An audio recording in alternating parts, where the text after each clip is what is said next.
This is Mrs. Chavez. Well, in the last section, we went over the idea of economics and economic development.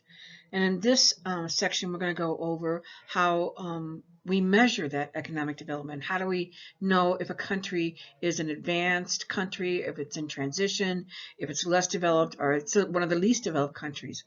So this is going to help us understand it a little bit better. So income and the wealth of a nation affect the degree to which societies can invest in themselves. And when I say invest in themselves, I'm talking about food supplies, education, public education mostly, and then, of course, university education, sanitation. It means clean water and sewage. Health services. Can you get them vaccinations? Can you take care of your elderly population when they're sick and old? And then, of course, the last one on this list here is that these components that we're looking at, these are all components of individual well-being. So you can tell if a country is being developed if their individual well-being of their population can be shown, okay?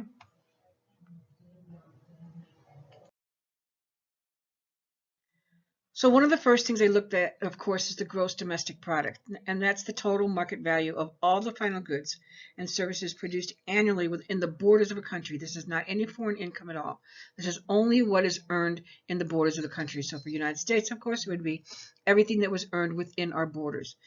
The gross national income, the GNI, adds to the GDP the total foreign income earned by its citizens. So if you want to know what the GNI of a country is, that's the GDP, plus you add all of the money that are these corporations that have their headquarters in, say, for instance, the United States, but they're making money overseas. All that is factored in. So the GNI was formerly called the gross national product, but now they call it the gross national income.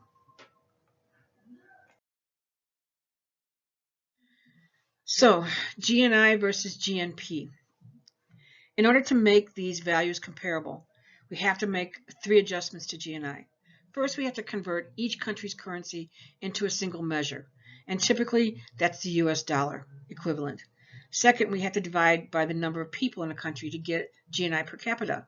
So just like GDP per capita, per head, remember, GNI is the same thing, per capita. And third, we have to note that market currency exchange rates are going to fluctuate, and they fluctuate with business cycles and trading patterns, and sometimes daily, depending on the market. And they don't necessarily correspond to prices in a particular country.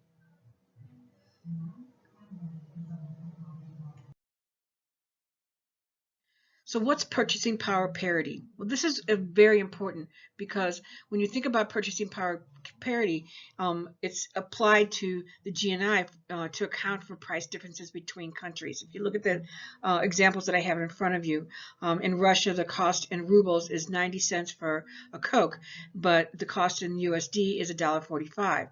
In Mexico, it's 10 pesos, and in the US, it's 53 cents. In Europe, it's 195, and in the cost in the United States dollars is 214.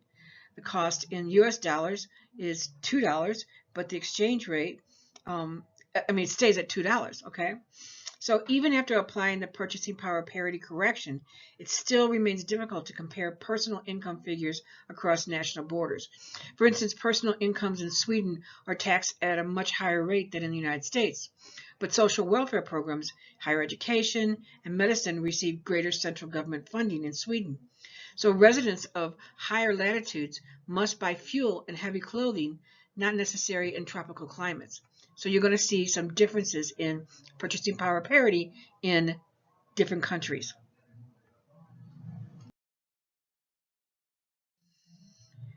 So what about the informal economy? We've talked about the informal economy before, and we're very familiar with this over here on the border, especially.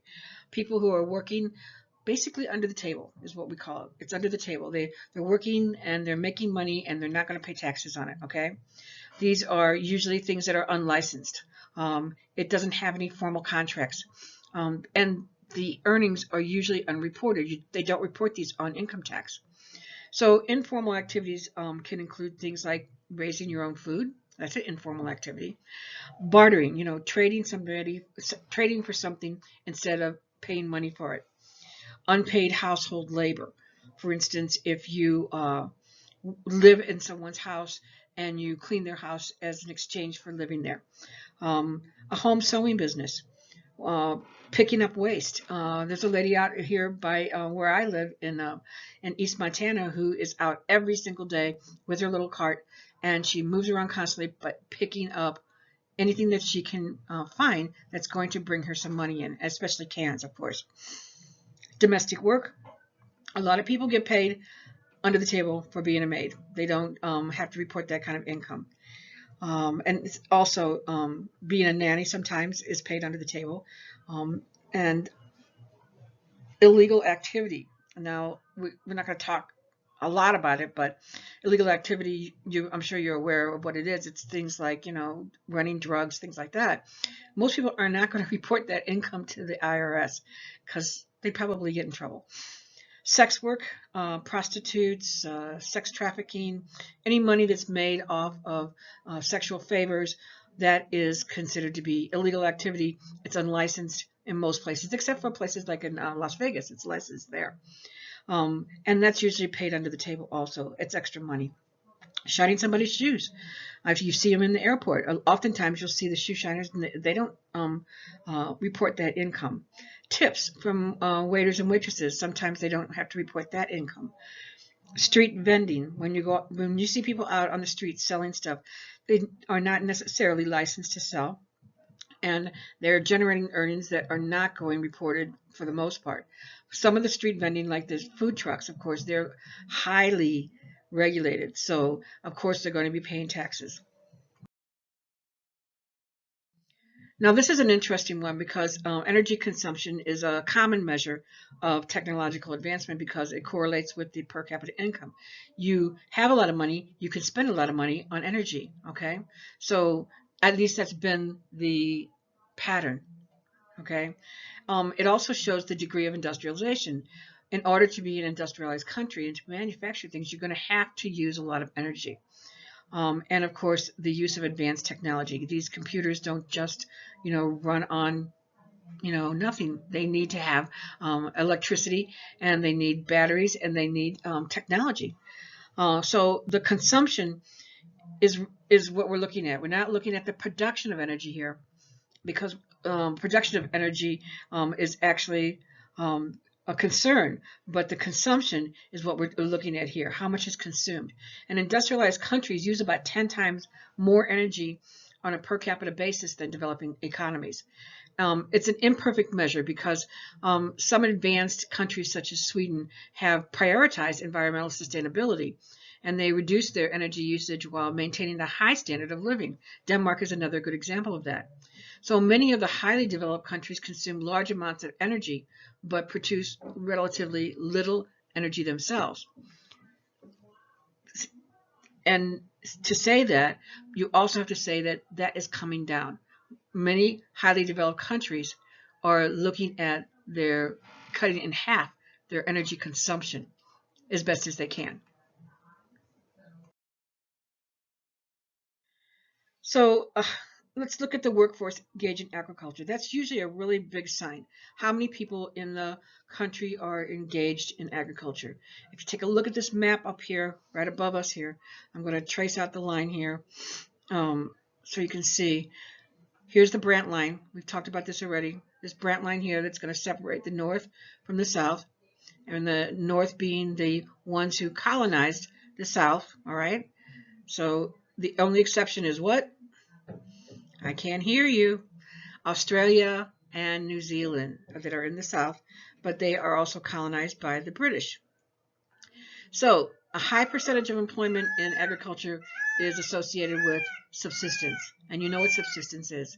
It's the idea that you are growing enough for yourself and maybe a little bit of cash crop on the side so that you can make some extra money, okay?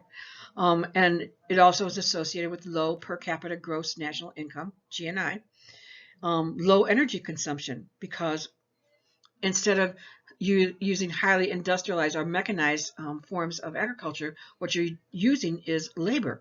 You're using the labor of people, and this consumes a lot less energy. So mechanization of agriculture actually shrinks the labor force while increasing its productivity. So if you look at this map here, you can see that in the southern hemisphere, we have more people involved in engaged in agriculture than we do in the northern hemisphere, which is the way it is. Look at it.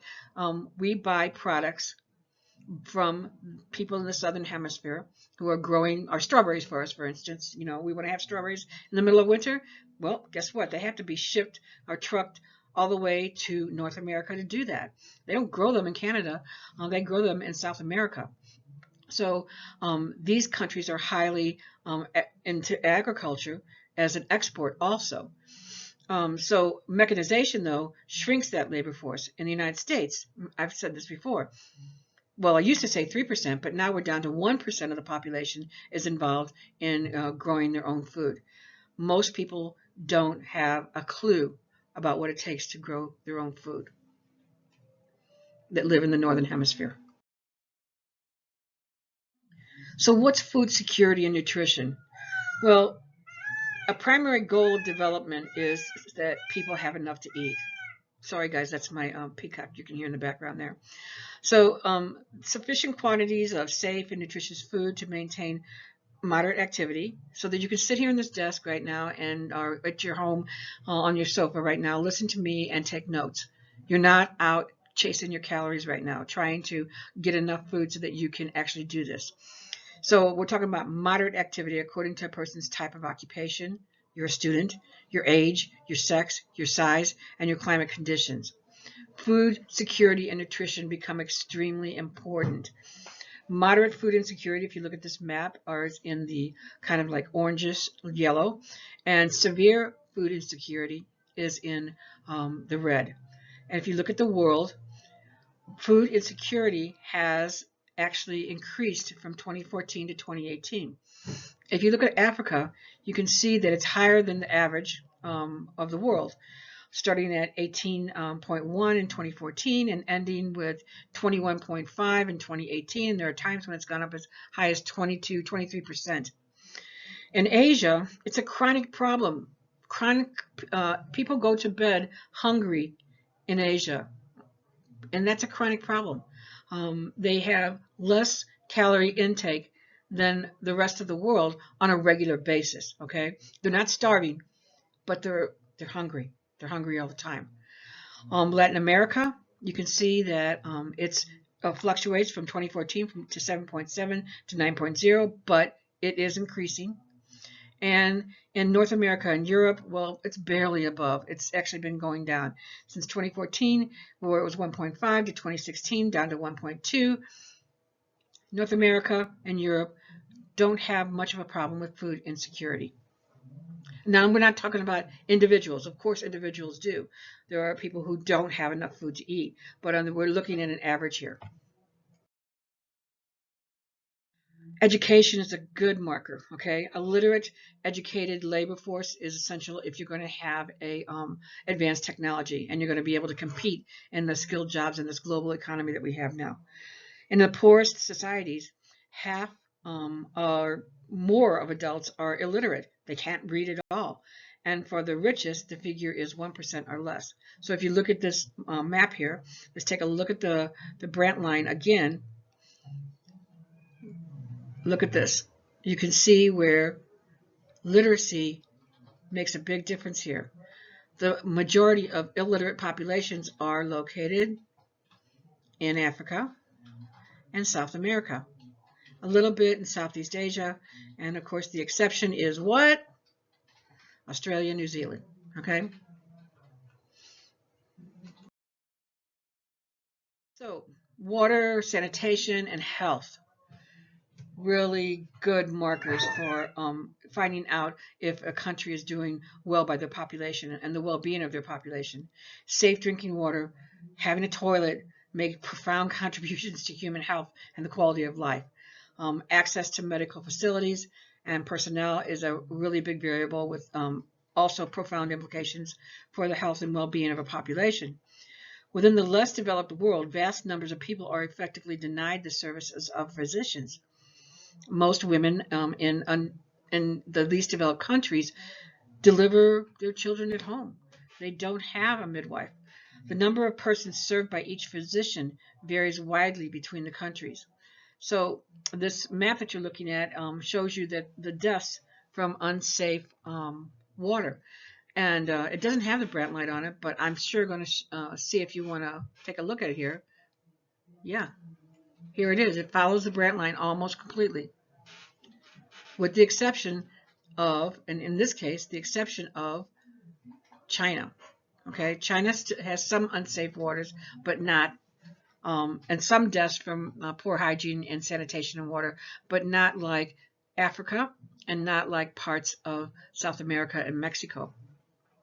In the developing world, there are simply too few trained health professionals to serve the needs of the expanding population, though. So we get this idea of a brain drain of well-educated medical professionals. They leave the poor countries. Where are they going? They're going to the developed countries because there's a major barrier to improving global health in the poor countries. Whereas in the north, in the northern hemisphere, to the wealthier countries, they're going to be able to make a good living. Technology.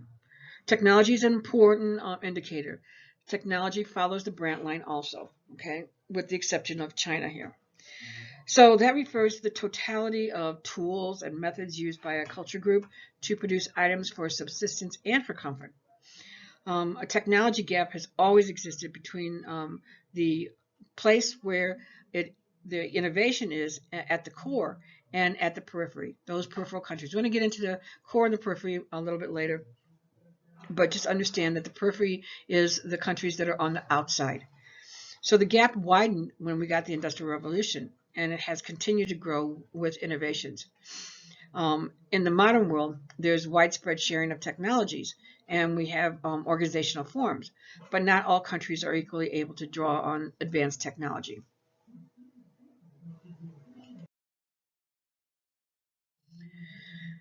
And finally, we're talking about physical geography. The world is divided, okay? I've showed you that Brant line several times. Here it is again. Economically, more developed countries are in the northern hemisphere, less developed countries are in the southern hemisphere, and at least 43 of the least economically developed countries, their GDP is under, well, if you do the purchasing power parity, it's under $100, okay, a GNP. So the Brant report becomes a very important report because it hints at the frequent but sometimes really simplistic geographic explanation of development. Development is characteristic of the rich north, the mid-latitudes. Poverty and underdevelopment are tropical conditions. So look at this map here. Look where the Tropic of Capricorn is. Look at the Tropic of Cancer. Tropical regions face the major ecological handicaps of low agricultural productivity. Remember, in your tropical rainforest, the soil is very poor. There's a huge canopy of trees and the sun doesn't get through very often. So in order to raise crops in a rainforest, they're going to have to cut the trees down, okay? So challenging soil conditions, substantially higher incidence of plant, animal, and human disease occur in the tropics. And physical geography really matters here, but it's not the destiny of the people. Many of the poorer nations of the South lie partially or wholly within the mid-latitudes or at temperate elevations. For instance, Afghanistan, North Korea, and Mongolia are examples, while if you look at Singapore and Malaysia, they're very, very prosperous. So there are exceptions. So that's it for today's lecture, and we'll talk again on section 3.